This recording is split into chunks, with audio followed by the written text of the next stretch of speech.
Hello friends, welcome to sweet and salt. எல்லாரும் எப்படி இருக்கீங்க? இன்னைக்கு நம்ம கிச்சனில் கொஞ்சம் வித்தியாசமான ரெசிபி தான் பார்க்க போகிறோம். Veg bread packet.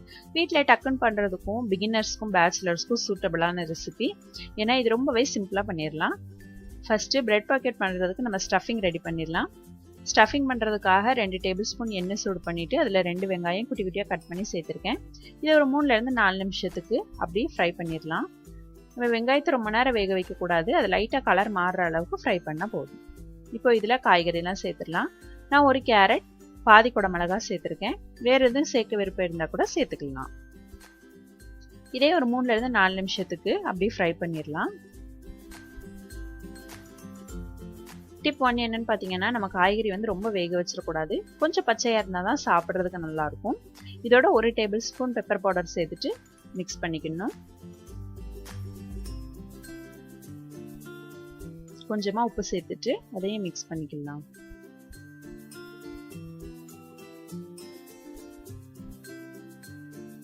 நம்மளுக்கு காய்கறி ரொம்ப வெந்திருந்துச்சுன்னா பிரெட் பாக்கெட் சாப்பிட்றதுக்கு அவ்வளோ நல்லா இருக்காது.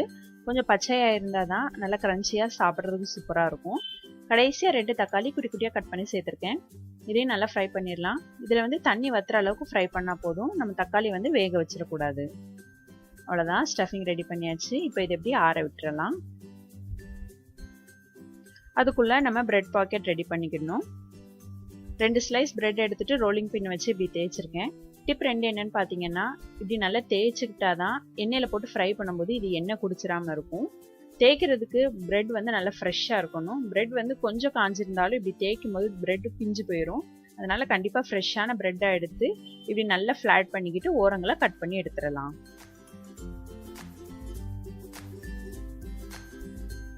இப்போ நம்ம கட் பண்ணி எடுத்துருக்க ஓரங்கள்லாம் எடுத்து பிரெட் க்ரம்ஸ் ரெடி பண்ணிக்கணும். இந்த மாதிரி பிரெட் க்ரம்ஸ் ரெடி பண்ணி வச்சுக்கணும். அதுக்கப்புறமா 2 முட்டை எடுத்துட்டு அதில் கொஞ்சமாக உப்பு சேர்த்துட்டு நல்லா பீட் பண்ணி வச்சுக்கலாம்.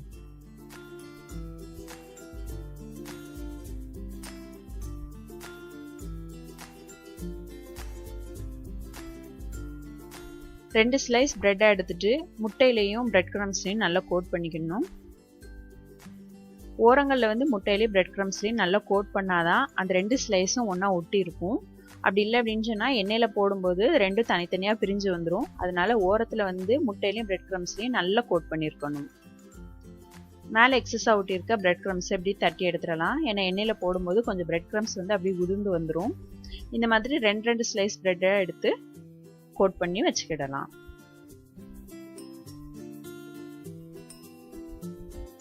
அவ்வளோதான். இப்போ நம்ம ஃப்ரை பண்ணிக்கணும்.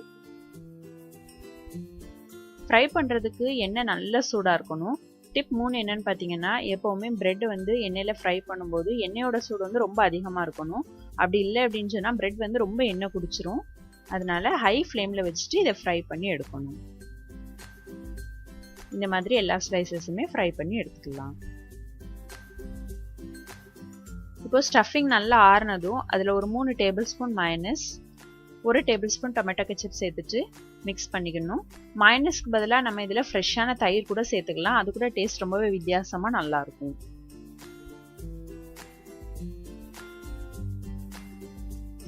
ஸ்டஃபிங் ரெடி பண்ணியாச்சு. இப்போ நம்ம இதை பிரெட்டில் ஸ்டஃப் பண்ணிடலாம். ஸ்டஃப் பண்ணுறதுக்கு மேலே எப்படி ஓரத்தில் நம்ம லேசாக அப்படி கட் பண்ணி எடுத்துக்கணும். அது வேஸ்ட் பண்ண வேண்டாம். அதை குட்டி குட்டி பீசஸாக கட் பண்ணி நம்ம ஸ்டஃபிங்கோட சேர்த்து மிக்ஸ் பண்ணிட்டோம் அப்படின்னு சொன்னால் சாப்பிட்றதுக்கு ரொம்ப நல்லாயிருக்கும். ஏன்னா பிரெட்டை எண்ணெயில் போட்டு ரோஸ்ட் பண்ணி எடுத்துருக்கிறதுனால நல்லா க்ரன்ச்சியாக இருக்கும். இது அந்த ஸ்டஃபிங்கோட சேர்த்து சாப்பிடும்போது ரொம்ப சூப்பராக இருக்கும்.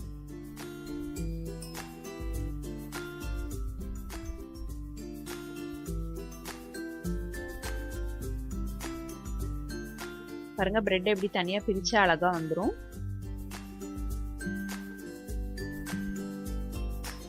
இப்போ இதில் ஸ்டஃபிங் வச்சு ஃபில் பண்ணிக்கலாம்.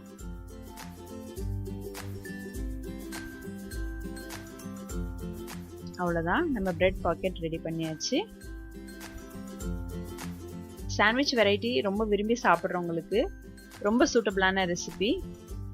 இதில் இந்த காய்கறியை நம்ம இப்படி வேக வைக்காமல் பச்சையாக வச்சுட்டு கூட அதில் மயனஸ் இல்லாட்டி தயிர் சேர்த்து மிக்ஸ் பண்ணி சாப்பிட்லாம். இல்லை உருளைக்கிழங்கு ஸ்டஃப் பண்ணனாலும் பண்ணிக்கலாம், சிக்கன் ஸ்டஃப் பண்ணனாலும் பண்ணிக்கலாம். எதுனாலுமே ரொம்பவே டேஸ்ட் வித்தியாசமாக சூப்பராக இருக்கும். கண்டிப்பாக ட்ரை பண்ணி பார்த்துட்டு மறக்காம கமெண்ட்ஸில் எப்படி இருக்குன்னு சொல்லுங்கள். நம்ம அனைவருக்கும் இந்த நாள் இனி